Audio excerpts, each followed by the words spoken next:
Refly Harun bongkar syarat menjatuhkan presiden, DPR jadi kunci awal.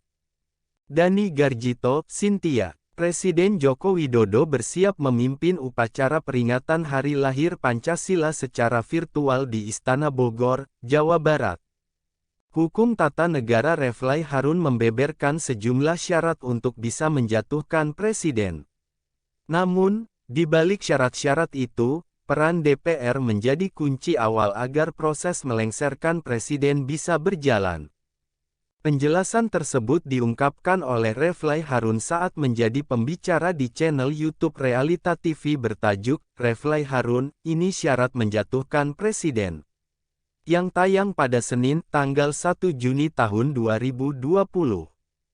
Merujuk pada pasal 7 AUUD 1945 hasil perubahan ketiga tahun 2001, diatur mengenai syarat-syarat memberhentikan presiden yang terdiri dari 3 syarat. Pertama, presiden atau wakil presiden melakukan pelanggaran hukum berupa pengkhianatan terhadap negara, penyuapan atau korupsi dan melakukan tindak pidana berat dengan ancaman hukuman di atas 5 tahun penjara. Kedua, melakukan perbuatan tercela yang melanggar norma adat, kesusilaan dan agama.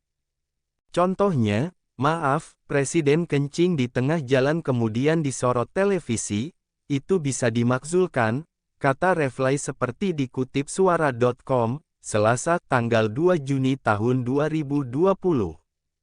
Syarat ketiga adalah presiden atau wakil presiden tidak lagi memenuhi syarat sebagai presiden atau wakil presiden. Adapun syarat menjadi presiden dan wakil presiden ada 3, yakni berkewarganegaraan Indonesia dan tidak pernah menjadi warga negara asing atas kehendak pribadi, tidak pernah berkhianat terhadap negara dan mampu secara jasmani dan rohani menjadi presiden dan wakil presiden. Meski syarat untuk memberhentikan presiden tak banyak, namun semua itu bisa diproses apabila DPR bergerak. Dalam hal ini, DPR menjadi kunci awal untuk memproses pemberhentian presiden. Sepanjang DPR tak bergerak, tak membentuk pansus, DPR diam saja tidak akan terjadi proses pemberhentian presiden, ungkap Refly.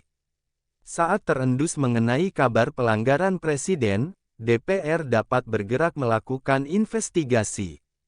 Sebab, presiden tidak bisa diproses dengan tindak pidana biasa. Proses di DPR terlebih dahulu kemudian di MK, DPR kembali terakhir ke MPR. Kunci awalnya di DPR, ungkap Refly Harun.